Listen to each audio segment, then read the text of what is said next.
Hello everyone मु जाजनिका ओडिया गुरु channel को आपनको स्वागत करूची। आमे इंग्लिश ग्रामर रो प्रीपोजिशन पढ़िबा स्टार्ट करथिले ऑलरेडी गोटे क्लास करि सारिचे। आमे प्रीपोजिशन रो तीनोटी टाइप पूर्व क्लास रे डिस्कशन करथिले। Preposition of place, preposition of time and other preposition. Other preposition भितरे आमे ट्रैवलिंग एवं आउ किछि एक्टिविटी देखिबा।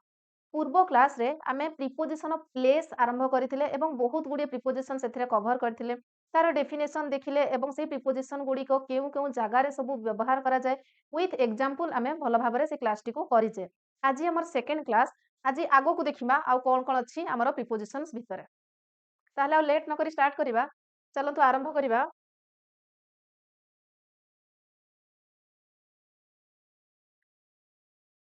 आमे जदि देखिबा प्रीपोजिशन रो आमे पढुथिले या पूर्वरु आमे कोठी लास्ट छाडी के जाइथिले हमर हेडिंग थिला अंडर बिलो एंड बीनीथ।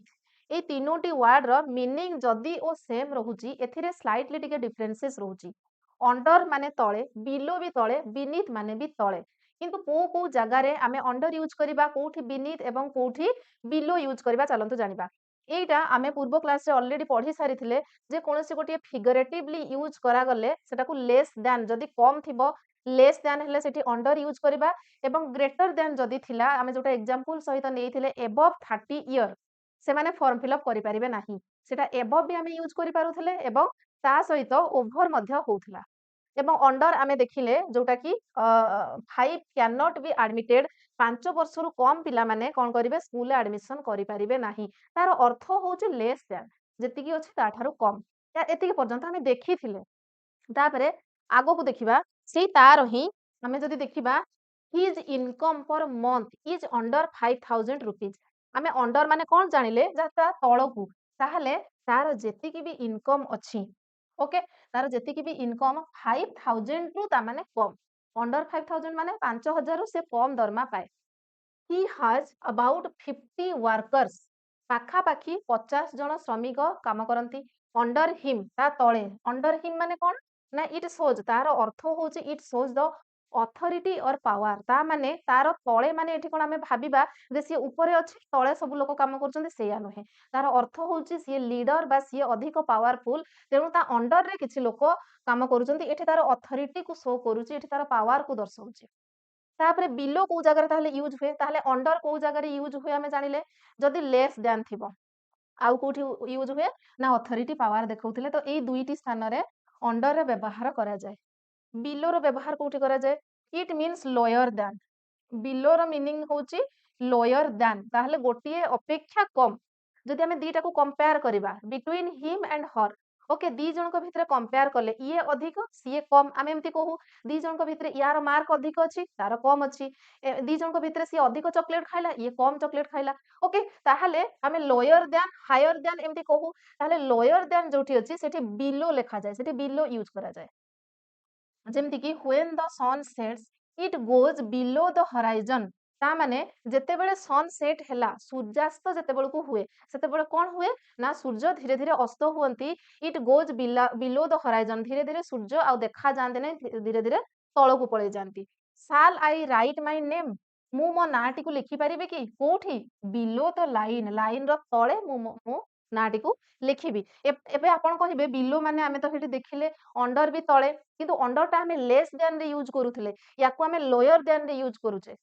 आपण अंडरलाइन भी हमर थाए अंडरलाइन हमें को जगह रे यूज करबा ए सेंटेंस टी को अंडरलाइन कर ता माने कोन सेंटेंस रो तळे हमें लाइन देबा सेटा अंडरलाइन किंतु एठी बिलो द लाइन माने कोन ना आमे ता नाटा को ओटे लाइन न तळे लिखिबा okay your work is below the average तार जेतिकी काम से जेतिकी कार्य करूची एवरेज रु भी तळे बिलो एवरेज ताहले लोअर देन आपण केवल मने रखिबे बिलो को जगह रे यूज करा जाय ना लोअर देन ताहले गोटिए सहित जतबे सामंजस्य देखैबो ता ठारू अधिक हेतिबो बा ता ठारू कम हेतिबो एठी केवल लोअर देन माने जनक अपेक्षा यार थिबो ताहले average your work is below average माने कोन एवरेज पीपल कर जेतिकी भी मार्क रहूची एवरेज पीपल जो भली भाबरे कार्य करूचंती या कामटा ताठू टिके कम तेणु बिलो एवरेज लेखा गला ओके लोअर देन आपण मने रखिबे shall I write my name below the line सेमिति बीनीथ कोठी यूज हबो ना it means directly under something to or in a lower position than something गोटिए पोजीशन रु पूरा तळे बा डायरेक्टली अंडर बोली कहा जाय डायरेक्टली ପୁରା ସିଧା ସଳଖ ତଳେ ଯୋଉଟା ଥିବ ତାକୁ ବିନିଥ୍ କୁହାଯାଏ। ତାର ଏକ୍ସାମ୍ପଲ ଦେଖିଲେ ଆପଣ ବୁଝିପାରିବେ। ଦେଖନ୍ତୁ ଦ ଡଲଫିନ୍ସ ଡିସାପିୟର୍ଡ ବିନିଥ୍ ଦ ୱେବ୍। ତାହେଲେ ଡଲଫିନ୍ ଟା କୋଉଠି ଅଦୃଶ୍ୟ ହେଇଗଲା ନା ଢେଉ ତଳେ ସେ ଅଦୃଶ୍ୟ ହେଇଗଲା, ଆଉ ଦେଖା ଯାଉନାହିଁ। ସେମିତି ଦ ଗ୍ରାଉଣ୍ଡ ୱାଜ ସ୍ଲିପେରୀ ବିନିଥ୍ ହର୍। ତା ପାଦ ତଳେ ଥିବା ଯୋଉ ଭୂଇଁ ସେଟା କଣ ନା ସ୍ଲିପେରୀ ହେଇଛି। ଏଠି ଆମେ ଦେଖିଲେ ପୁରା ଭର୍ଟିକାଲି ତଳକୁ ବୁଝଉଛି। ଭୂଇଁଟା ଆମେ ଯୋଉଠି ଠିଆ ହେଇଛୁ ତାର ଭର୍ଟିକାଲି ତଳେ ଅଛି। It is use figuratively to mean a lower or less important job position and rank. ତାହେଲେ ଏଟା ଆଉ କଣ ସୂଚାଏ ନା ଲୋୟର ଜଣଙ୍କ ଅପେକ୍ଷା ଯଦି କମ କାମ କରୁଥିବ, ଆମେ ଯେମିତି ଦେଖିଲେ ବିଲୋ ଆଭରେଜ, ଠିକ ଅଛି। ସେମିତି ଲୋୟର ଜବ୍ ଯୋଉ ଯୋଉ ଜାଗାରେ ଥିବ, ସେମିତି ପୋଜିସନରେ ଯଦି ସିଏ ତଳେ ଥିବ କିମ୍ବା ରାଙ୍କରେ ଯଦି ସିଏ ଲୋୟର ରାଙ୍କର ଥିବ, ତାହେଲେ ସେଇ ଜାଗାରେ ବିନିଥ୍ ୟୁଜ୍ କରାଯାଏ। ସି ହାଜ ମ୍ୟାରେଡ ବିନିଥ୍ ହର୍। ତା ମାନେ ସି ହାଜ ମ୍ୟାରେଡ ବିନିଥ୍ ହର୍, ସିଏ ଯାହାକୁ ବାହା ହେଲା, ଯାହାକୁ ମ୍ୟାରେଜ କଲା ତାଠୁ ତଳ ଲେବୁଲର, ତାମାନେ ସେ ଇନକମ ରେ ତାଠୁ ସେ ପୁଅ ତଳର ଥାଇପାରେ, ସେ ପିଲା ଏଜୁକେସନରେ ତଳ ଥାଇପାରେ, କିମ୍ବା ତାର ଫ୍ୟାମିଲି ବ୍ୟାକଗ୍ରାଉଣ୍ଡ ତାଙ୍କଠୁ ଲୋୟର ହେଇପାରନ୍ତି। ଓକେ, ତେଣୁ ସି ହାଜ ମ୍ୟାରେଡ ବିନିଥ୍ ହର୍, ତାଠୁ ତଳ ରାଙ୍କର ବା ତଳ ପୋଜିସନର ପିଲାକୁ ସେ ବାହା ହେଲା। ହି ରିଗାର୍ଡେଡ ପ୍ରାଇମ ମିନିଷ୍ଟରସିପ ଇଟସେଲ୍ଫ ଆଜ ବିନିଥ୍ ହିଜ ଡିଗ୍ନିଟି। ତାକୁ ମାନେ ଡିଗ୍ନିଟି ହିସାବରେ ତାକୁ ପ୍ରାଇମ ମିନିଷ୍ଟରସିପ ବୋଲି ଗ୍ରହଣ କରାଯାଏ। এই ସେଣ୍ଟେନ୍ସଟିକୁ ଆପଣ ଭଲ ଭାବରେ ବୁଝିବେ। ଥ୍ରୋ କଣ? It means entering at one side. ଥ୍ରୋର ମାନେ ହଉଛି ଏମିତି ଗୋଟେ ଧର କରାଗଲା, ଧର ଟନେଲ, ଏପଟେ ଏଣ୍ଟ୍ରି କରିବ ଏବଂ ଏପଟକୁ ଏକ୍ଜିଟ୍ କରିବ, ବାହାରି ଯିବ, କିମ୍ବା ଏପଟେ ଏଣ୍ଟ୍ରି କଲା ଏପଟେ ବାହାରି ଯିବ। ଓକେ, ତାହେଲେ it means entering one side on one surface and coming out at the another side. ଗୋଟେ ପଟେ ପ୍ରବେଶ କରିବ ଆଉ ଗୋଟେ ସାଇଡରେ ବାହାରିବ, ତାକୁ କୁହାଯାଏ ଥ୍ରୋ। ତାର ଏକ୍ସାମ୍ପଲ ଦେଖିବା। ଦ ରୋଡ ଗୋଜ୍ ଥ୍ରୋ ଦ ଫରେଷ୍ଟ। ରାସ୍ତାଟା କୋଉଠି ଯାଇଛି ନା ଜଙ୍ଗଲ ଭିତର ଦେଇକି ଯାଇଛି। କେବଳ ଟନେଲ ଯେମିତି ଆମେ ବନେଇଦେଲେ ସେମିତି ଜଙ୍ଗଲ ଜଙ୍ଗଲ ଉପର ସାଇଡ ସବୁଆଡେ ଜଙ୍ଗଲ ଅଛି, ଭିତରେ ଗୋଟିଏ ରାସ୍ତା ପାର ହେଇକି ଯାଉଛି, ତେଣୁ ଥ୍ରୋ ଏଠି ୟୁଜ ହେଲା। ରୋଡ ଗୋଜ୍ ଥ୍ରୋ ଦ ଫରେଷ୍ଟ। ସେମିତି ମହାନଦୀ ଫ୍ଲୋଜ ଥ୍ରୋ ଓଡିଶା। ତା ମାନେ ମହାନଦୀ ଓଡିଶା ଭିତର ଦେଇକି ପ୍ରବାହିତ ହଉଛି, ତା ମାନେ ମହାନଦୀର ସବୁ ସାଇଡରେ ଓଡିଶା ହିଁ ଥିବ, ମାନେ ଯୋଉ ପାଖରେ ଦେଇକି ସେ ପ୍ରବାହିତ ହଉଛି ତାର ଇଷ୍ଟରେ ବି ଓଡିଶାର କିଛି ପାର୍ଟ ଥିବ, ୱେଷ୍ଟରେ ବି ତାର ରାଇଟ ସାଇଡ ଓଡିଶାର କିଛି ପାର୍ଟ ଥିବ। ଓକେ, ସେମିତି ଦ ଟ୍ରେନ ପାସ୍ ଥ୍ରୋ ଦ ଟନେଲ, ଯୋଉଟା କି ମୁଁ ପିକ୍ଚରରେ ଦେଖେଇଲି ଯେ ଗୋଟେ ଟନେଲ ଭିତରେ ଦେଇକି ଟ୍ରେନଟା ପାସ୍ କରୁଛି, ମାନେ ଗୋଟିଏ ଟନେଲର ଗୋଟେ ଏଣ୍ଟ୍ରି ପଟେ ସିଏ ପଶିଲା ଏବଂ ଆଉ ଗୋଟିଏ ଡିରେକ୍ସନରେ ଏକ୍ଜିଟ୍ ପଟେ ସିଏ ବାହାରିଗଲା। It is also figuratively use. ତାକୁ ଫିଗରେଟିଭଲି ମଧ୍ୟ ୟୁଜ କରାଯାଏ, ଯେମିତି କି he has come through many hardship. Figuratively use ମାନେ ସିଏ ବହୁତ କଠିନ ପରିସ୍ଥିତି ଦେଇ ଗତି କରୁଛି। He has come through many difficulties, ତାର ବହୁତ ସାରା ପ୍ରୋବ୍ଲେମ୍ସ, ବହୁତ ସାରା ଡିଫିକଲ୍ଟିଜ ଦେଇକି, ବହୁତ ଅସୁବିଧା ଦେଇକି ସିଏ ଗତି କରୁଛି, ତାକୁ ସେଇ ଜାଗାରେ ଆମେ ଥ୍ରୋ ୟୁଜ କରିବା। ତାହେଲେ ଥ୍ରୋ କୋଉ ଜାଗାରେ ୟୁଜ କଲେ? ଥ୍ରୋ ଦୁଇଟି ଜାଗାରେ ଆମେ ୟୁଜ କରୁଛେ। ଗୋଟିଏ ହେଲା ଗୋଟିଏ ସାଇଡରେ ଏଣ୍ଟର କରିବ ଆଉ ଅଲଗା ସାଇଡରେ ଯଦି ସେ ବାହାରୁଥିବ, ଯେମିତିକି ଆମେ ଟନେଲ ଦେଖିଲେ, ଯେମିତିକି ରିଭର ମହାନଦୀ ଫ୍ଲୋଜ ଥ୍ରୋ ଓଡିଶା, ଯେମିତିକି ଆମେ ଦେଖିଲେ ରୋଡ ପାସ୍ ଥ୍ରୋ ଦ ଫରେଷ୍ଟ, ଜଙ୍ଗଲ ଭିତର ଦେଇକି ରାସ୍ତା ପାର ହଉଛି। ଏବଂ ସେକେଣ୍ଡରେ ଆମେ ଦେଖିଲେ ଗୋଟେ ଫିଗରେଟିଭଲି ୟୁଜ ଜାଗାରେ ମଧ୍ୟ ଥ୍ରୋ ବ୍ୟବହାର କରାଯାଏ, ଯେମିତିକି ଏଠି ମେନି ଅଛି, ମେନି ହାର୍ଡସିପ୍, ବହୁତ କଠିନ ପରିସ୍ଥିତି ଦେଇକି ସିଏ ଗତି କରୁଛି। ଏଇ ଦୁଇଟି କ୍ଷେତ୍ରରେ ଆମେ ଥ୍ରୋ ୟୁଜ କରୁ। ଆକ୍ରୋସ କୋଉଠି ବ୍ୟବହାର କରିବା ନା it means from one side to other. ଗୋଟିଏ ସାଇଡରୁ ଆଉ ଗୋଟିଏ ସାଇଡକୁ ଯିବାକୁ ଆକ୍ରୋସ କୁହାଯାଏ। ମନେ କରାଯାଉ ଏଇଟା ଗୋଟେ ରାସ୍ତା ଯାଉଛି, ମନେ କରାଯାଉ ଇଏ ଗୋଟିଏ ରୋଡ, ଏଇଠି ଆପଣ ଠିଆ ହେଇଛନ୍ତି ଏବଂ ଏଠି ଘର ଅଛି। ଓକେ, ଏଠି ଘର ଅଛି, ତାହେଲେ ଆପଣ ଏଇ ରାସ୍ତାକୁ ପାର ହେଇକି ଆପଣଙ୍କ ଘରକୁ ଯିବେ। ଓକେ, ତାହେଲେ ଏଇ ଜାଗାରେ ଆପଣ ରାସ୍ତାକୁ କ୍ରସ କରୁଛନ୍ତି, ଆମେ ସେଇଥିପାଇଁ ଆକ୍ରସ କହିବା ଏଠି। ଓକେ, ତାହେଲେ ଫ୍ରମ୍ ୱାନ୍ ସାଇଡ୍, ରାସ୍ତାର ଗୋଟିଏ ପାର୍ଶ୍ୱରୁ ଅନ୍ୟ ପାର୍ଶ୍ୱକୁ ଆପଣ ଗଲେ, ତେଣୁ ଏଠି ଆମେ ଆକ୍ରସ ୟୁଜ କଲେ। There is a bridge across the river. ଆମେ ପୂର୍ବରୁ ଯୋଉଟା ଗୋଟିଏ ଦେଖିଲେ, ମାନେ ଏମିତି ନଦୀ ଫ୍ଲୋ ହଉଛି, ଏଠି ଗୋଟେ ବ୍ରିଜ ବନା ହେଇଛି, ତାହେଲେ ବ୍ରିଜଟା ସେମିତି ଗୋଟିଏ ସାଇଡରୁ ଅନ୍ୟ ସାଇଡ, ନଦୀର ଅନ୍ୟ ସାଇଡରେ ବନା ହେଇଛି। ଯେହେତୁ ଏ ସାଇଡରୁ ସେ ସାଇଡକୁ ବନା ହେଲା, ତେଣୁ ୟାକୁ ଆମେ କହିବା ଆକ୍ରସ, ଏଠି ୟୁଜ କରିବା ଆକ୍ରସ। ଦେଖନ୍ତୁ ଆପଣ, ଆମେ ଗୋଟିଏ ଏକ୍ସାମ୍ପଲ ରିଭର ଆଉ ବ୍ରିଜର ନେଇଥିଲେ ଓଭର। ସେତେବେଳକୁ ଓଭର ବ୍ରିଜ ଆମେ କେତେବେଳେ କହୁଛେ? ଯେତେବେଳେ ଭର୍ଟିକାଲି ହେଡ ଉପରେ ରହୁଛି, ଆପଣ ତଳେ ରାସ୍ତା ତଳେ ପାର ହଉଥିବେ, ଗୋଟିଏ ବ୍ରିଜ ଯାଇଥାଏ, ଓଭର ବ୍ରିଜ ଯାଇଥାଏ, ଆପଣ ସେ ତଳୁ କହିବେ ଏଟା ହଉଛି ଓଭର ବ୍ରିଜ, ମାନେ ଉପରେ ଦେଇକି ଯାଉଛି। ଓଭର କୋଉ ଜାଗାରେ ୟୁଜ ହଉଛି, ଆମେ ସେଣ୍ଟେନ୍ସକୁ ଦେଖିକି ଜାଣିବା ଯେ ସେଣ୍ଟେନ୍ସର ଅର୍ଥ କଣ କହୁଛି। ଏଠି ଯଦି ବ୍ରିଜଟା କୋଉଠି ଅଛି? ରିଭରର କୋଉ ଜାଗାରେ ବ୍ରିଜ ଅଛି? ତାହେଲେ ଆକ୍ରସ ହେଇକି ଅଛି, ଗୋଟିଏ ପଟୁ ଅନ୍ୟ ଗୋଟିଏ ପଟକୁ ଯାଇଛି, one side to another side ଯାଇଛି। ओके ड्र ए लाइन गोटे लाइन टाण अक्रॉस द पेज जदि गोटे पेज टा एमती अछि एमिति गोटे लाइन टाण बोली से कहूछ गोटे पेज रो गोटे साइड रो आ गोटे साइड को टाण ओके तापर एबे देखिबा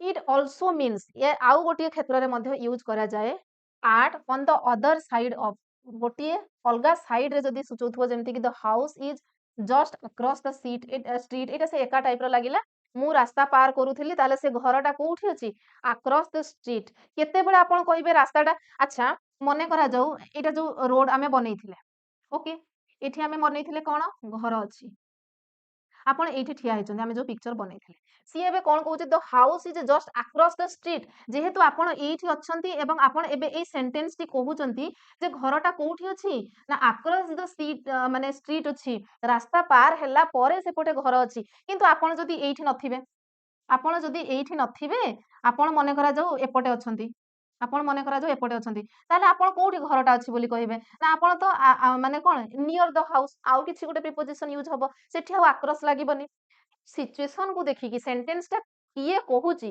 କୋଉ ପରିସ୍ଥିତିରେ କହୁଛି ସେଇଟା ଜାଣିଲା ପରେ ନହେଲେ ସେଇ ହିସାବରେ ପୁଣି ଚେଞ୍ଜେସ ହେଇଯିବ ଓକେ ତାପରେ ଯେତେବେଳେ ଆପଣ ଏମିତି ପାର ହେଇକି ଯାଉଥିଲେ ଘରକୁ ସେତେବେଳେ ଆକ୍ରସ କହିଲେ ମନେ କରାଯାଉ ଆପଣ ରାସ୍ତାକୁ ପାର ହେବେନି ରାସ୍ତାର ସାଇଡ ରେ ଏମିତି ଚାଲି ଚାଲି ଯିବେ ରାସ୍ତା ଯେମିତି ଲମ୍ବା ଲମ୍ବା ଯାଇଛି ଆପଣ ତା ସାଇଡ ରେ ଚାଲିକି ଯିବେ ତାହେଲେ କଣ କୁହାଯିବ ଆଲଙ୍ଗ ୱିଥ କୁହାଯିବ ଆଲଙ୍ଗ ସେଠି ୟୁଜ ହବ ଆଉ ରାସ୍ତାର ସିଧା ସିଧାରେ ଗଲେ ଆଲଙ୍ଗ କୁ କ୍ରସ୍ କଲେ ଆକ୍ରସ ଓକେ ତେଣୁ ମାନେ କଣ ସେଣ୍ଟେନ୍ସ ର ମିନିଂ ପରିବର୍ତ୍ତନ ହେଇଯାଉଛି ସିଚୁଏସନ ହିସାବରେ ଆଲଙ୍ଗ ଏବେ ଆମେ ଆଲଙ୍ଗ ପଢିବା it means in a line ଗୋଟିଏ ଲାଇନ ରେ from one end to the other end ଯୋଉଟା କି ଏବେ ଆମ ପିକ୍ଚରରେ ଦେଖିଲେ ଏଇଟା ଯଦି ଗୋଟିଏ ରାସ୍ତା ହୁଏ ତାହେଲେ ଏଇ ପଟେ ଦେଇକି ଆପଣ ଯାଉଛନ୍ତି ବା ସେପଟୁ ଏପଟକୁ ଆସୁଛନ୍ତି ରାସ୍ତାର ସିଧାରେ ଯଦି ଆସୁଛନ୍ତି ଆଲଙ୍ଗ ୟୁଜ ହବ trees grow along the bank of the river ତାହେଲେ ଏଠି ନଦୀ ଅଛି ଏବଂ ନଦୀର ବ୍ୟାଙ୍କ ମାନେ ନଦୀ କୂଳ ଏଠି ସବୁ ଏଠି କଣ କରାହେଇଛି ନା ଗଛ ବନା ହେଇଛି ଏଠି କଣ କରାହେଇଛି ନା ଗଛ ବନା ହେଇଛି ଓକେ ତାହେଲେ ଗଛ ସବୁ କୋଉଠି ବନା ହେଇଛି ନା ନଦୀର ଏପଟ ସାଇଡ ରେ ସେଇଥିପାଇଁ ଏଠି ଆଲଙ୍ଗ ୟୁଜ କରାଗଲା there are a lot of shops बहुत सारा दुकान अछि कोठी along the street माने रास्ता कोडरे एठी गोटे दुकान अछि एठी गोटे दुकान अछि एठी गोटे दुकान अछि एठी गोटे दुकान सेति पई आमे along कहले रास्ताटा जो भଳି जाईची माने कोन दुकान गुडी को सेही हिसाब रे लंबा हेकी जाईचंती तेनु along it means in the direction of the length ताहले यार अर्थ कोन ना गोटिए डायरेक्शन रे जिबा गोटिए लेंथ रे जिबाटाकू आमे along बोली कहि थाउ ही walked along the road जोटा ए पिक्चर आमे देखले ही walked along the road माने से रास्ता रे सीधा सीधा जाउची ओके तापरे एबे देखिबा बिहाइंड माने साधारणतः ओडिया रे आमे कोन बुझू पछरे से मो पछरे अछि he is behind me okay ताहाले देखिबा को क्षेत्र रे आमे आउ बिहाइंड रो यूज करि थाउ it means at or towards the back of something जे कोनोसी गोटे जिंसर बैक रे जदी किछि होउची ताकू आमे बिहाइंड कहिबा the boy was hiding behind a tree गोटे पिला कोठी लुचुची ना गछर पछ पटकू लुचुची आमे बिहाइंड कहिले there is an orchard behind the house ताहले गोटे बगीचा अछि से कोठी अछि ना घरर पछ पटे अछि ओके बुझियला it also means not having made so much progress एटा गोटे इंपोर्टेंट जिंस बिहाइंड आमे दुईटी जगह व्यवहार करू गोटे तो आमे जानिले बैक साइड रे माने आमे बिहाइंड यूज करू पछरे अछि जोटा आमे ताको एक्सप्रेस करिवा पई बिहाइंड प्रिपोजिशन को यूज करू आउ गोटे क्षेत्र रे मध्य बिहाइंड को यूज करा जाए जेते बेले कोनोसी गोटे जिंस not having made so much progress जदि सेथिरे बेसी किछि आखि दृश्या माने कोन सेथिरे प्रोग्रेस हेइनी किछि जदि इंप्रूवमेंट हेइनी ताले सेही जगह रे मध्य बिहाइंड यूज करा जाए she is behind other girls in mathematics ताहले अलगा झियो मानक तुलना रे मैथमेटिक्स रे सी बहुत तळे अछि ओके ताहले एठी हमें कोन जानिले ना तार मैथ रे बेसी किछि इंप्रूवमेंट हेइनी तार पोजीशन एबे मध्य लोयर अछि ताहले जोठी बेसी प्रोग्रेस हेइ न थाए सेही क्षेत्र रे मध्य आमे बिहाइंड रो व्यवहार करू एबे देखिबा बिफोर माने कोन बिफोर रो अर्थ होउची इन फ्रंट ऑफ बिफोर रो मीन्स होउची इन फ्रंट ऑफ बा सम्मुख बा सामना रे the priest stood before the altar माने प्रीस्ट जने ठिया हेचंती प्रीस्ट माने होचंती पूजक बा पंडित से कोठी ठिया हेचंती in front of the altar बा बिफोर द अल्टर रो अर्थ कोन बेदी ना बेदी सामना रे से ठिया हेचंती ओके ताहले इन फ्रंट ऑफ होची तार मीनिंग मने रखिबे नेक्स्ट देखिबा बिटवीन एंड एमंग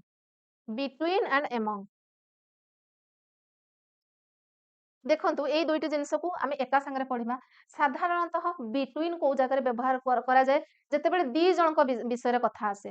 ଦୁଇ ଜଣ ମାନେ ପର୍ସନ ବା ଦୁଇଟି ପ୍ଲେସ୍ ବିଷୟରେ କୁହାଯାଉଥାଏ, ଦୁଇଟି ଥିଙ୍ଗସ୍ ବିଷୟରେ କୁହାଯାଏ। ଯେକୌଣସି ଦୁଇଟି ବିଷୟରେ ଯେତେବେଳେ କଥା ଆସେ ସେତେବେଳେ ବିଟୱିନ୍ ୟୁଜ୍ କରାଯାଏ। ଆଉ ଗୋଟେ ଜିନିଷ ବିଟୱିନ୍ ରେ ମନେ ରଖିବେ ସେ ସେଣ୍ଟେନ୍ସ ରେ ଏଣ୍ଡ ନିହାତି ଭାବରେ ଥିବ। AND ଆଣ୍ଡ ୟୁଜ୍ ହେଇଥିବ ସେଠି ଆମେ ବିଟୱିନ୍ ୟୁଜ୍ କରିବା। ଏବଂ ଆମଙ୍ଗ କୋଉଠି ୟୁଜ୍ କରିବା ନା ଯୋଉଠି ମୋର ଦ୍ୟାନ୍ 2 ଥିବେ 3 ବା ତାଠୁ ଏବଭ ଯଦି ଥିବେ। ଯଦି ଆମେ ଚକୋଲେଟ ଡିଷ୍ଟ୍ରିବ୍ୟୁଟ କରୁଛେ ଆମ ଯଦି ସ୍କୁଲରେ ଅଗଷ୍ଟ 15 ରେ ଚକୋଲେଟ ବଣ୍ଟା ହଉଛି ତାହେଲେ କଣ କୁହାଯିବ chocolates are distributed among the student. ବହୁତ ଛୁଆଙ୍କ ଭିତରେ ଚକୋଲେଟ ବଣ୍ଟା ଗଲା। କିନ୍ତୁ ମୁଁ ଯଦି ଘରେ ଦୁଇଟା ଛୁଆଙ୍କ ଭିତରେ ଚକୋଲେଟ ବାଣ୍ଟିବି ତାହେଲେ କଣ କହିବି chocolate is distributed between Ram and Shyam. ଦି ଜଣଙ୍କ ଭିତରେ ବଣ୍ଟା ଗଲା ପ୍ଲସ୍ ତା ଭିତରେ ଆଣ୍ଡ ର ୟୁଜ ମଧ୍ୟ ଆସିଲା। ସେତେବେଳକୁ ଆମେ ବିଟୱିନ୍ କହୁଛେ ଯଦି ମୋର ଦ୍ୟାନ୍ 2 ଅଛନ୍ତି ତାହେଲେ ଆମେ ସେଠି ଏମଙ୍ଗ ୟୁଜ କରୁଛେ। Okay between is used when we speak to persons और things. among is used when we speak of 3 or more people or things। ବୁଝିହେଲା। Next Amar lives somewhere। Amar କୋଉଠି ଗୋଟେ ରହୁଛି କିନ୍ତୁ କୋଉଠି ରହୁଛି between the university and the hospital। ଦୁଇଟି ସ୍ଥାନ ଭିତରେ ସେ କୋଉଠି ଗୋଟେ ରହୁଛି। ଏଠି ଦେଖନ୍ତୁ ବିଟୱିନ୍ କାହିଁକି ୟୁଜ୍ ହେଲା ନା ଦୁଇଟି ଜିନିଷ କଥା ଦୁଇଟି ପ୍ଲେସ୍ ର ନାଁ ଏଠି ଅଛି ୟୁନିଭର୍ସିଟି ଏଣ୍ଡ ହସ୍ପିଟାଲ। ଏଠି ଟୁ ପ୍ଲେସ୍ ବିଷୟରେ କୁହାଯାଇଛି। ଆଉ ଗୋଟେ ଜିନିଷ ହେଲା ଏଠି ଆଣ୍ଡ ର ୟୁଜ୍ ମଧ୍ୟ ହେଇଛି। ଏଇ ଦିଟା ଜିନିଷକୁ ଦେଖିକି ଆପଣ ଜାଣିବେ ଯେ ସେଠି ବିଟୱିନ୍ ଲାଗିବ ନା ଏମଙ୍ଗ ଲାଗିବ। ତା ପର ସେଣ୍ଟେନ୍ସ ଦେଖିବା the municipality is building a new road. ତାହେଲେ ମ୍ୟୁନିସିପାଲିଟି କଣ କରୁଛି ଗୋଟେ ନୂଆ ରାସ୍ତା ବନଉଛି between the police station and the railway station. କୋଉଠୁ କୋଉଠି ବନଉଛି ଏଠି ଯଦି ବ୍ଲାଙ୍କ ଦେଇଥାନ୍ତା ଆପଣଙ୍କୁ ପଚାରିଥାନ୍ତା ଏଠି ବିଟୱିନ୍ ହବ କି ଏମଙ୍ଗ ହେବ ଆପଣ ପ୍ରଥମେ ଦେଖିବେ ଦୁଇଟି ସ୍ଥାନ ବିଷୟରେ କହିଛି ପୋଲିସ ଷ୍ଟେସନ ଏବଂ ରେଲୱେ ଷ୍ଟେସନ। ଆଉ ଗୋଟେ ଜିନିଷ ତା ମଝିରେ ଏଣ୍ଡ ମଧ୍ୟ ୟୁଜ୍ ହେଇଛି ତାହେଲେ ନିଶ୍ଚୟ ଭାବରେ ଏଠି ବିଟୱିନ୍ ୟୁଜ୍ ହବ। ଓକେ ସେମିତି Luxembourg lies between Belgium Germany and France. ଏବେ ଆପଣ କହିବେ ଏଠି ତ ତିନିଟି ଜିନିଷ ହେଲା Luxembourg lies between Belgium Germany and France. କିନ୍ତୁ ସେ ଦିଟା ଭିତରୁ ଆମର ଗୋଟିଏ ଏଠି ଠିକ କଣ ହେଲା ନା ଆଣ୍ଡ ୟୁଜ୍ ହେଇଛି। among ରେ କେବେ ବି ଆଣ୍ଡ ବ୍ୟବହୃତ ହୁଏ ନାହିଁ। ମନେ ରଖିବେ among ରେ ଆଣ୍ଡ ବ୍ୟବହୃତ ହୁଏ ନାହିଁ। Okay then the ସ୍ୱିଟ୍ସ were distributed among the children. ତାହେଲେ among କୋଉଠି ଲାଗିଲା ସବୁ ପିଲାମାନଙ୍କ ଭିତରେ ମିଷ୍ଟାନ୍ନ ବଣ୍ଟନ କରାଗଲା। ବହୁତ ପିଲା ଅଛନ୍ତି ସେଇଥିପାଇଁ। ଏଗନେଷ୍ଟ କୋଉଠି ୟୁଜ୍ କରିବା ଅପୋଜିଟ। ଏଗନେଷ୍ଟ ମାନେ ହଉଛି ଇଟ ମିନ୍ସ ନେକ୍ସଟ ଟୁ और टचिंग an upright surface। ଯଦି ଗୋଟିଏ ଉଚ୍ଚା ଜାଗାକୁ ଟଚ୍ କରୁଛି ତାହେଲେ ମଧ୍ୟ ଆମେ ସେଠି ଏଗନେଷ୍ଟ ଲଗେଇବା। ଯେମିତି କି there was a ladder against the wall। କାନ୍ଥରେ ଆମେ ଯେତେବେଳେ ଗୋଟିଏ ସିଡି ରଖୁ ଓକେ ସିଡି ଯେମିତି ଆମେ ଚଢିକି ମାନେ କଣ ମାନେ ସେ ସିଡିରେ ମାଡିକି ଆମେ ଚଢିକି ଛାତ ଉପରକୁ ଉଠୁ ତାହେଲେ ଆମେ ଯେତେବେଳେ ସିଡି ଗୋଟେ ରଖୁ ତାକୁ କେମିତି କରୁ ମାନେ ସେଠି ଡେରିକି ରଖୁ ଗୋଟେ କାନ୍ଥରେ। ତେଣୁ ଯଦି ଗୋଟେ ଜିନିଷକୁ ମାନେ ଟଚିଂ an upright surface ଉପରକୁ ଯାଇକି ଟଚ୍ କରୁଛି ଭୂଇଁରୁ ତାକୁ ଟଚ୍ କରାହଉଛି ତାହେଲେ ସେଠି କଣ କରାଯାଏ ନା ଏଗନେଷ୍ଟ ୟୁଜ୍ କରାଯାଏ। ଏଠି କାନ୍ଥ ଉପରେ ଡେରିକି ଗୋଟିଏ ସିଡିକୁ ରଖା ହେଇଛି there was a ladder against the wall। Next sentence he is leaning against the wall. ସିଏ କଣ କରିଛି ନା କାନ୍ଥରେ ଡେରି ହେଇଛି। ଆମେ କଣ କରୁ ଏମିତି ହେଇକି କାନ୍ଥରେ ଆଉଜି ହେଇଯାଉ ଡେରି ହଉ ତାହେଲେ ଆମର କାନ୍ଥ ସହିତ ଟଚ୍ ହେଲା ପ୍ଲସ୍ ମୋ ଭୂଇଁ ସହିତ ମଧ୍ୟ ଟଚ୍ ହେଲା ପାଦ ଏବଂ କାନ୍ଥ ସହିତ ଏଠି ଲିନ୍ ଡାଉନ୍ ହେଲା। Okay it means against the wall ସେଇ ଜାଗାରେ ଏଗନେଷ୍ଟ ୟୁଜ୍ କରାଯିବ। It means movement in the opposite direction. ୟାର ଗୋଟିଏ ଅର୍ଥ ତ ଆମେ ଦେଖିଲେ ଟଚିଂ ଆନ୍ ଅପରାଇଟ୍ ସରଫେସ୍। ଏଗନେଷ୍ଟ ର ଆଉ ଗୋଟିଏ ମିନିଂ ହଉଛି ଅପୋଜିଟ୍ ଡାଇରେକ୍ସନ। ଏଗନେଷ୍ଟ ମାନେ ଅପୋଜିଟ୍ ସିଏ ମୋ ଏଗନେଷ୍ଟ ରେ ବହୁତ କଥା କହୁଛି ତାମାନେ ମୋ ଅପୋଜିଟ୍ ହଉଛି ସେ ମୋ ଅପୋଜିସନ ପାର୍ଟି ସେ ମତେ ପସନ୍ଦ କରୁନି ସେଇଥିପାଇଁ ମୋ ବିରୁଦ୍ଧରେ ସେ କଥା କହୁଛି। ଓକେ ତାହେଲେ ଅପୋଜିଟ୍ ଡାଇରେକ୍ସନ କଥା କହିଲେ ଏଗନେଷ୍ଟ ଲାଗେ। ଯେମିତି କି example he is sailing against the wind. ସିଏ ପବନର ବିପରୀତ ଦିଗରେ ତାର ନୌକାକୁ ବା ତାର ଡଙ୍ଗାକୁ ଚଲଉଛି। ଓକେ ତାହେଲେ ପବନ ସେପଟୁ ଆସୁଛି ମୋ ଡଙ୍ଗା ଏପଟୁ ଯାଉଛି ଗୋଟେ ଅପୋଜିଟ୍ ଡାଇରେକ୍ସନରେ କାମଟି ହଉଛି। ଏବେ ଏଗନେଷ୍ଟ ପରେ ଆମେ ଅପୋଜିଟ୍ ଦେଖିବା it means facing each other. ତାହେଲେ ଅପୋଜିଟ୍ ର ଅର୍ଥ କଣ ନା ପ୍ରତ୍ୟେକକୁ ଫେସ୍ କରିବା। ଓକେ ଯଦି ମୁଁ କହିବି ମୋ ମାନେ କ୍ୟାମେରାଟା ମୋ ଅପୋଜିଟ୍ ରେ ଅଛି ଅର୍ଥାତ୍ ମୁଁ କ୍ୟାମେରାକୁ ଦେଖୁଛି କ୍ୟାମେରା ମତେ ଫେସ୍ କରିଛି। ଓକେ ଏକ୍ସାମ୍ପଲ ଦେଖିବା there is a temple just opposite my house. ତାହେଲେ ସେପଟେ ଯଦି ମନ୍ଦିର ଅଛି ଏପଟେ ମୋ ଘର ଅଛି ସେପଟେ ଯଦି ଘର ଅଛି ଏପଟେ ଗୋଟେ ମନ୍ଦିର ଅଛି ତାହେଲେ ଉଭୟ ଉଭୟଙ୍କୁ ଫେସ୍ କରିଛନ୍ତି ସେତେବେଳେ ଆମେ କଣ କହୁ ନା temple is opposite to the house. Next sentence Ram is sitting opposite Gopal, Ram Gopal रो अपोजिट रे बसिची ओके एवं दुई जण मुहामुही फेस टू फेस अनेइचंती ताहले आमे कोन कहिबा he is opposite to Gopal, Ram is opposite to Gopal okay next in front of माने कोन माने सामना रे रहिबा he is standing in front of the class सी क्लास सामना रे ठिया हेची क्लास रो आगरे ता माने ही इज फेसिंग स्टूडेंट्स तेणु सी एठु जणा पडुची जे अच्छा टीचर कोन करंती स्टूडेंट माने जते बेले पढांती सी स्टूडेंट मान को फेस करी कि रुहंती तो सेही जगह रे आपण इन फ्रंट ऑफ यूज करि परिबे okay he is standing in front of the class से छुआ मानक फ्रंट रे ठिया हेचंती तांको सम्मुख रे अछंती there are some trees in front of the house किछि गच्छ अछि कोठी ना घर सामना रे अछि trees are they are close to the front part of the house पाखापाखि अछंती there is a man standing in front of me मो सामना रे जने लोक ठिया हेछि standing in front of me okay I am facing the man and the man is very near to मी तार अर्थ कोन आपण एठी अपोजिट भी यूज करि परिबे सेंटेंस को नेकी ता सहित आपनकर एग्जाम रे को ऑप्शन देछि ताको देखि कि मध्य टिक करिवे एठु बुझा पडुची there is a man standing in front of me माने जणे मଣିଷ मो सामना रे ठिया हेछि I am facing the man मु से लोक को फेस करिछि and the man is very near to me से मोर बहुत निकट रे अछि ओके एई जगह रे हमें इन फ्रंट ऑफ यूज करले तापरे देखिबा ऑफ आउट गोटे हला ऑफ आ गोटे होची आउट ऑफ आ गोटे होची फ्रॉम कोठी यूज करबा हमें ऑफ आर यूज ए तीनोटी सारा जिंस को गुडा ऑफ हैला आउट ऑफ हैला एंड फ्रॉम तीनोटी सारा को हमें को केस रे यूज करू ना फॉर डायरेक्शन कोनोसी गोटे दिग को सूचेबा पई हमें व्यवहार करू प्रथमे ऑफ देखिबा meaning from the surface of and down from ताहले गोटिए सरफेस रु जोटा जाउची अच्छा मु कहबी मु एबे एठु घरु मु स्कूल को जाउची ताहले मु प्रथमे कोठु बाहरिली घरु बाहरिली फ्रॉम के from my house to school जोठी कि जाउची सेठी हमें टू कहू आमे जते बेले चिट्ठी लिखला बेले सेमति लेखा जाई थाए ना फ्रॉम फ्रॉम माने एठी मो जगह दिया जाय जे चिट्ठी लेखुची ता ना थाए टू माने जहा पाखो को जाउची ता ना थाए ओके ताहले सेही भଳି भाबरे फ्रॉम द सरफेस जो जगारो कामटा आरंभ होला सेठी फ्रॉम एंड डाउन फ्रॉम मध्य take the book off the table take the book off the table ताहले एठी डबल ऑफ अच्छा मु फ्रॉम अच्छा फ्रॉम होचे तळे एठी आपन को जो केस ता मु देली एटा फ्रॉम रो okay they ran from the place to the murder ताहले से माने दौड़िले कोठु दौड़िले from the place to the murder okay सेही जागारू सी दौड़ी की पळेले जो जागा रे मर्डर हेइथिला ओके ताहले ऑफ आमे एबे देखिबा ऑफ कोठी यूज करा हुए ना from the surface and down from तार एग्जांपल देखले जानि परिबे take the book off the table बहीटी को नियो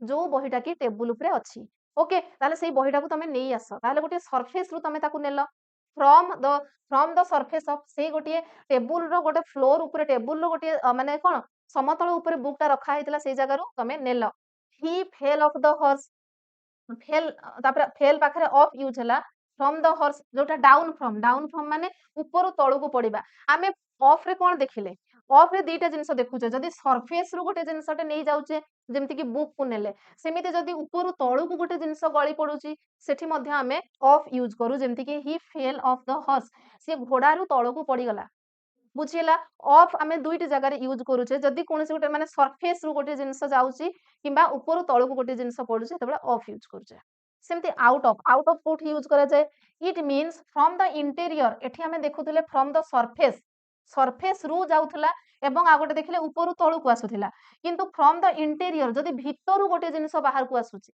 सेठी हमें यूज करबा आउट ऑफ तार example he took the handkerchief out of his pocket सी ता रुमाल को पॉकेट रु बाहर कला okay he took the handkerchief out of his pocket ताहले से जिंसटा कोठी थिला इंटीरियर ऑफ द पॉकेट भीतर रे थिला ताकू बाहर को बाहर कला सेही समय रे आउट ऑफ यूज करा जाय फ्रॉम कोठी यूज करा जाय they ran from the place of the murder जो जगह रे मर्डर हेचे सेही स्थान रु से दौड़ी की पळेला ओके फ्रॉम ता हमें जानि छे फ्रॉम टू रो एग्जांपल मु देली तापरे एबे देखिबा टू टुवर्ड्स फॉर ए तीनोटी वर्ड आमे सेही तीनोटी जिंस को देखिले ऑफ आउ फ्रॉम ए सब वर्ड को आमे देखिले गोटे डायरेक्शन रे यूज करा जाउतला सेमिति टू टुवर्ड्स फॉर मध्य गोटे डायरेक्शन पई यूज करा जाय यूज्ड फॉर डायरेक्शन ताले को डायरेक्शन ना ही रैन टुवर्ड्स द सेफ प्लेस ତାହେଲେ ସିଏ କୁଆଡେ ଗଲା ଏଇ ଟୁୱାର୍ଡସ୍ କୁ ଆମେ ୟୁଜ କରୁଛେ କୋଉ ପଟକୁ ଯାଉଛି ଓକେ ସେଫ୍ ପ୍ଲେସ୍ ଆଡକୁ ଯାଉଛି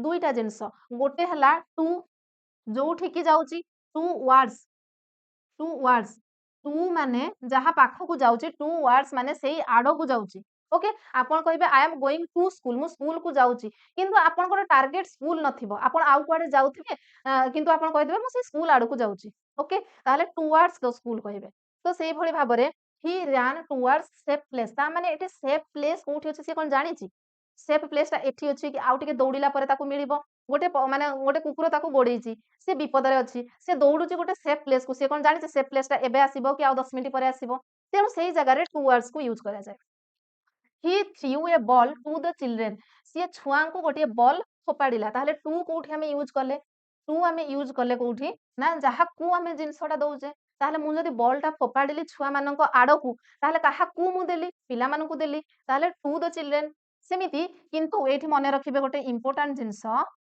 କଣ ନା ହି threw a stone at the dog ଏଠି at କୁକୁରକୁ ଯଦି ଗୋଟେ ଆମେ ପଥର ଦଉଛେ ସେଇ କୁକୁର ଆଡକୁ ହିଁ ପଥରଟା ଫୋପାଡୁଛେ କିନ୍ତୁ ସେଠି ଆଟ୍ ୟୁଜ ହବ ଦୁଇଟା ସେଣ୍ଟେନ୍ସ କୁ ଭଲ ଭାବରେ ଲକ୍ଷ୍ୟ କରନ୍ତୁ ଯେତେବେଳକୁ ଗୋଟିଏ ବଲ୍ ଫୋପଡା ଯାଉଥିଲା ପିଲାମାନଙ୍କ ପାଖକୁ ସେତେବେଳେ ଟୁ ୟୁଜ ହଉଥିଲା କିନ୍ତୁ ଯେତେବେଳେ ଗୋଟିଏ ପଥର ଫୋପଡା ହଉଛି କୁକୁର ପାଖକୁ ସେତେବେଳେ ଆଟ୍ ୟୁଜ କରାହଉଛି ତାହେଲେ ଡିଫରେନ୍ସେସ୍ କଣ ଏଠି କାହିଁକି ଆଟ୍ ୟୁଜ କରାଗଲା ଏଠି କାହିଁକି ଟୁ ହେଲା ନାହିଁ ନା ଟୁ ସାଧାରଣତଃ ଆମେ କୋଉଠି ୟୁଜ କରୁ ଯଦି ଜଣକୁ ଆମେ ଜିନିଷଟି ଦଉଛେ ଆମର ଇଚ୍ଛା ଅଛି ମୁଁ ଚିଠି ଦଉଛି ଫ୍ରମ ମୋ ଆଡ୍ରେସ ଥିବ ଟୁ ମୋ ସାଙ୍ଗର ଆଡ୍ରେସ ଥିବ ତା ମାନେ ମୁଁ ସମ୍ମତି ଜଣାଉଛି ମୋର ଇଚ୍ଛା ଅଛି ଯେ ଏଇ ଚିଠିଟି ମୋ ସାଙ୍ଗ ପାଖକୁ ଯାଉ ଇଚ୍ଛା ଅଛି ମୁଁ ସେଥିରେ ମୋର ବହୁତ ଶୁଭେଚ୍ଛା ଅଛି ଭଲ ଜିନିଷ ଅଛି ମୁଁ ଖୁସିରେ ଜିନିଷଟି ତାକୁ ଦଉଛି କିନ୍ତୁ ଯେତେବେଳକୁ କୁକୁରକୁ ଆମେ ପଥରଟିଏ ଫୋପାଡୁ କଣ ପାଇଁ ଫୋପାଡୁ ନା ଆମେ ବିରକ୍ତି ଭାବ ପ୍ରକାଶ କରୁ ଏବଂ ତାକୁ ରାଗିକି ଫୋପାଡୁ ସେଇ ଜାଗାରୁ ତାକୁ ଭଗେଇ ଦେବା ପାଇଁ ଫୋପାଡୁ ଓକେ ଯେହେତୁ ଦୁଇଟି କାମର ମାନେ ତାର ଯୋଉ ରହିଛି କଣ ମାନେ